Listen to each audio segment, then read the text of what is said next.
I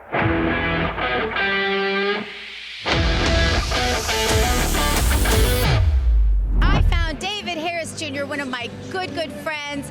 I served with him at as an ambassador at Falkirk, and also he is here today. I believe you came down. I'm interpreting this as I go, but I believe you came as an official surrogate today, but also with Black Voices for Trump, correct? And you came down on a charter because the president flew you down. Now, we're to believe, if you read mainstream media, that our president is a racist who doesn't care about Black people, but you say that's not true. Why?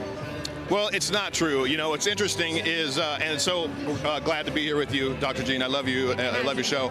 I was actually sitting in the airport yesterday, and I couldn't help but overhear two Black Americans, two Black men, sitting behind me. And they were talking business, they were talking finance, and they said something. And I just had to start a conversation, and I asked them, I said, what do you think of the president? Oh, I had my hat on, which I normally always have when I'm traveling, my Keep America Great hat. I said, what do you think about the president?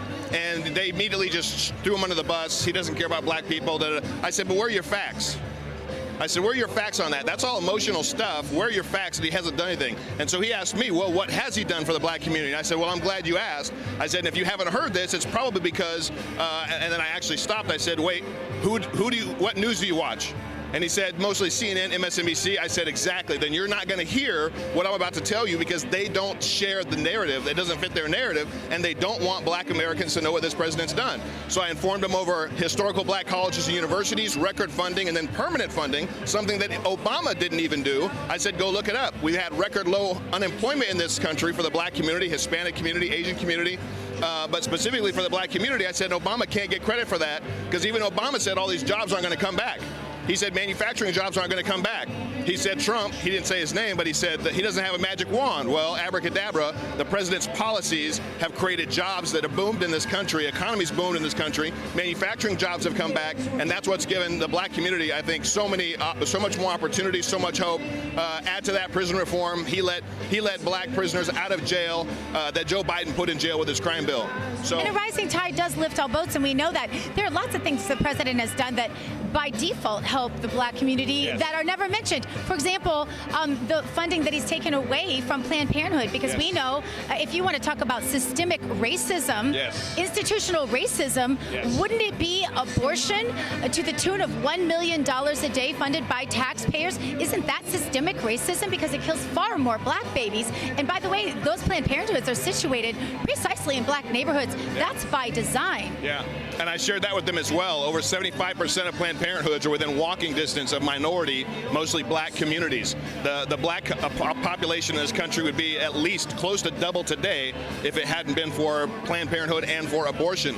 Planned Parenthood was started by Margaret Sanger, an absolute racist. She said all Jews and Blacks are weeds and should be exterminated. So I love the fact that I get the opportunity to support this president. And right now, this year, this election is so important because Joe Biden's made it very clear that if he gets elected, or any Democrat for that matter, if Joe can't make it because he's got something mental going on, he's made it very clear that he will rescind the tax reform bill that the president put in. Now, because of that tax reform bill, the president actually put in there the opportunity zones. And the opportunity zones are going to hit 9,000, mostly minority and Black communities around this country to the tune of close to $100 billion. If Joe Biden gets in and rescinds that tax reform bill, it is an attack on minority communities. So electing Joe Biden is literally electing somebody to attack minority communities around this country. Yeah, you know, it seems to me like the Democrats care about Black people about every 4 years when it's time for them to vote. And I don't understand why more of them don't understand that they're being used. You know, it seems to me. But it does seem like the numbers, the president's numbers with the Black community were rising so steadily. We were seeing a lot more Black support for this president. And it makes me wonder if that's the reason, perhaps, for so much of this division right now, if maybe the Democrats didn't decide, hey, we've got to do something, because they are very dependent on dividing people and getting them to go vote based on fear blocks, right? Yeah. Absolutely. It's a divide and conquer.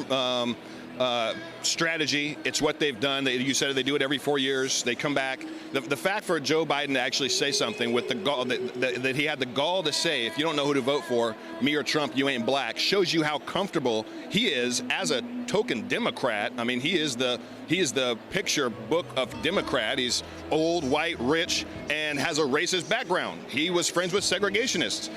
He spoke. Kamala Harris pointed out, and she's likely to be his nominee now. Yeah, well, that's because the Democrats don't care how they win. They're willing to whitewash anything underneath the rug if it means that they can push their agenda. But their agenda is really to sell out the black community, as I believe it is to sell out America. You know, we can't forget that Joe Biden and his dealings with China. I think he'll sell our country out to China. I mean, he's already done the dealings with Hunter Biden, $1.5 billion his son got for what? You know, he didn't do anything, and he's on the board and he's getting all this money. So I think that Democrats, to vote Democrat is literally to vote against anything that's actually American or American first or American values.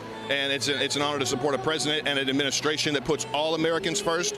The tide rises all boats, lifts all boats. And as the black community, white community, Hispanic, Asian, we're all in this together. It's our country, and this president's doing it. What was their reaction? Oh, the two black guys in the restaurant? He actually thanked me. He said, I didn't know that. He said, I'm going to look that up. He said, it's information like that I did not know. He said, and I really appreciate you taking the time to share that information with me. He said, you opened my eyes to some things. Wow, that's So awesome. positive. That's awesome. That's awesome. Well, you've been such a positive influence out there. I know you get comments like that every single day, and we certainly do appreciate you here at America's Voice News. Thank you for being with us, David Harris Jr. Absolutely. My pleasure. Anytime. Love you God guys. bless you. Thank you. All right.